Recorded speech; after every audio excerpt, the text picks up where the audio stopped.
Ya awalnya sih ketemu pas waktu Ijo dan perform di Medan ya. Betul dia ini memang salah satu Klorovers juga. Ketemu di sana dan akhirnya memang kita kan memang kalau dengan Klorovers itu sharing atau apapun kegiatan mereka juga banyak berpikiran juga. Nah kebetulan Danang ini ketemu saya di sana dan dia bilang juga sudah coba masukin ke salah satu label. Sebenarnya untuk GMI sendiri, saya sudah cukup lama mengenalnya juga kan, karena di situ banyak teman-teman juga yang tergabung di sana. Teman-teman, oh saya tahu tuh, saya bilang, tapi belum tahu nih responnya seperti apa. Dia udah masukin demo ke situ. Ternyata pas dia ke Jakarta, dilihat apa namanya mas, aku ada penawaran nih gitu kan. Sebenarnya kalau untuk ini nggak berjodoh gitu. Kalau untuk demo yang dia tawarkan, cuman ada satu lagu yang saya juga sebenarnya suka nih lagu nih kata dia. Coba saya dengerin demo dia dan juga dengan lagu yang ditawarin ke dia, memang sepertinya memang lebih ke sini musik dan karakter dia. Karena saya juga memang sudah lama di musik Melayu ya, jadi kan. Dan pop saya lebih sebenarnya nggak terlalu kental amat Melayu, cuman lebih sama ke Dana juga kayaknya patut dicoba, saya bilang kayak gitu. Karena untuk seorang penyanyi itu harus melewati beberapa banyak tantangan juga untuk segala jenis musik gitu. Apalagi kamu basically-nya memang pop, tapi kalau untuk di sini kayaknya memang kamu punya karakter juga. Nah itu yang saya kuatkan ke dia juga, sampai akhirnya workshop juga dengan pihak GMI juga, kemudian pas rekaman dan ternyata hasilnya benar-benar memuaskan. Kalau untuk genre musik yang solo Melayu memang sebenarnya bukannya nggak ada ya, ada. Nah iya, belum banyak terekspos kecuali kayak Firman Siagian ya, Firman Siagian, dan hanya masih sedikit. Dan ini konsepnya berbeda gitu, dia lebih ke orkestra Melayunya, dan buat saya itu warna baru lah untuk di industri musik Indonesia. Jadi kalau kata saya sih selain warna baru bisa jadi apa namanya pionir juga, dan untuk bisa dilihat ke depannya sesuatu yang berbeda dari musik-musik penyanyi-penyanyi solo yang lain. Bahkan kalau dia coba untuk di genre pop mungkin terlalu banyak saingannya di situ, malah lebih baik di sini biar lebih menonjol malah kalau menurut saya sih seperti itu.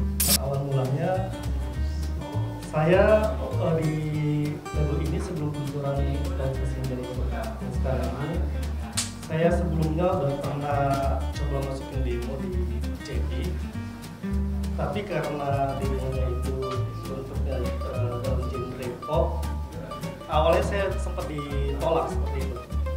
Nah karena genre yang saya bawakan itu pop. Terus lalu setelah itu saya ketemu sama si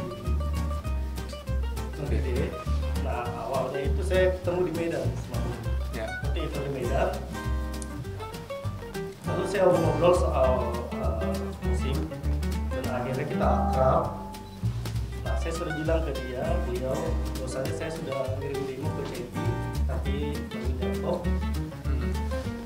tapi tidak sesuai dengan karakter saya. Terus saya coba lagi untuk masuk ke JP. Ternyata JP-nya sudah disediakan lagunya ya. Lagunya ternyata dicari lagu sesuai sama genre saya.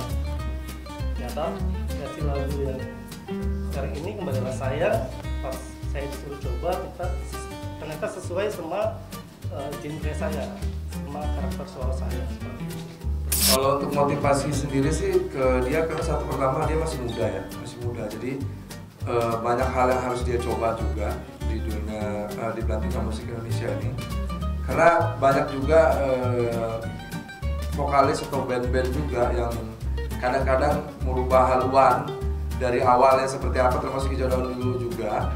Hijau Daun dulu juga genrenya benar-benar sebenarnya pop progresif gitu kan. Cuman karena waktu itu kita yang mendirect musik, saya jadi flashback ke tahun 2007 di mana saat Charlie Van Houten menjadi mentor saya dulu gitu. Dan dia bilang dulu sempat nggak yakin dengan saya sendiri kok harus ke musik pop Melayu gitu kan. Tapi dia memotivasi saya, lu punya cengkok yang berbeda dari vokalis band yang lainnya, musik lu juga berbeda gitu. Nah akhirnya di situ saya mengambil flashback ke si Aldana. Nah saat saya bilang gitu, dia memang tadi awalnya memang kayaknya saya tuh tetap hip hop deh kayak gituan bang gitu ya. Cuman saya bilang ke dia, saya ceritain flashback saya dulu juga, sampai akhirnya saya ngerasa nyaman di musik hijau daun saat ini. Nah, karena saya coba gitu. Nah, motivasi itu yang saya tularkan ke dia juga. Bisa jadi kenapa demo yang pertama itu ditolak bukan karena jelek bukan segala macam.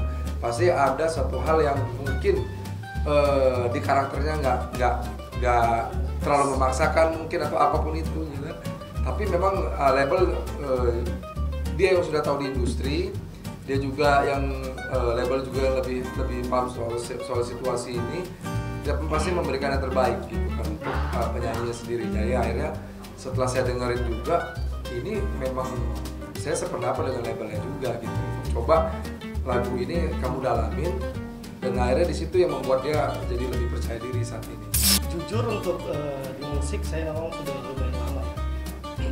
Udah hampir semua genre pun udah pernah dicoba. Tapi memang dulu itu sukanya di alat musik. Terus mencoba untuk nyanyi.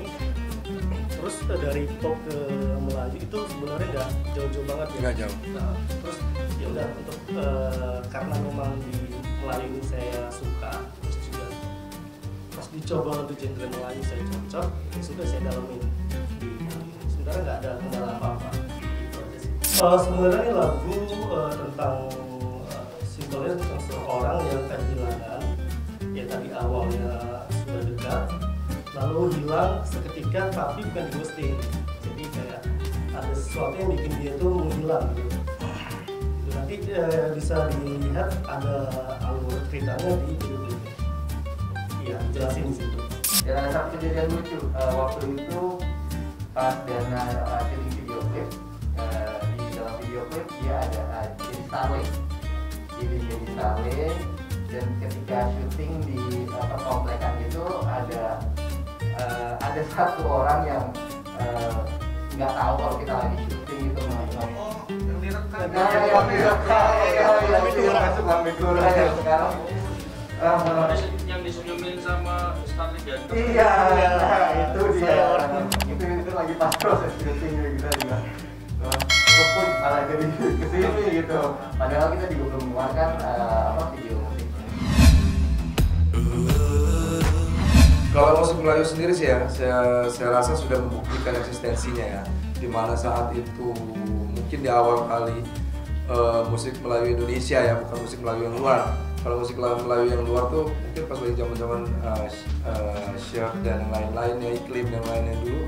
Karena kita coba menyukai musik di luar, baru diaplikasikan dengan Bobby Mercury zaman dulu tuh, kemudian dengan Dika Andila dan yang lain-lain.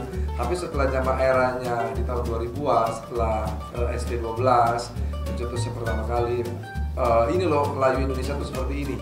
Kemudian muncul lagi Kangen Band dan yang lain-lainnya, termasuk Hijau Daun juga. Akhirnya kita ngerasa kayak seperti inilah band Melayu Indonesia gitu, dengan karakternya sendiri, bukan mengikuti karakter yang ada di Malaysia, di negara seruput dengan kita. Nah di situ sudah membuktikan, masuk ke tahun 2012-2011 itu eranya boyband, musik Melayu tetap ada tempatnya di situ. Sampai zamannya era rock juga itu tetap yang lagi menjamur musik emo, dan itu tetap Melayu ada tempatnya, karena mungkin kultur dari bangsa Indonesia juga, rakyat Indonesia juga masih banyak yang sangat menyukai, apalagi kelas-kelas di C, D, E gitu kan, menyukai musik ini gitu. Makanya saya rasa untuk kedepannya, apalagi di acara-acara festival saat ini juga semua genre, bahkan kemarin seperti di playlist festival atau di acara Pesta Pora, di situ kayak Hijau Daun, Kangen Band, ada tempat di situ juga. Artinya Indonesia udah lebih tidak mengkotak-kotakan genre musik lagi.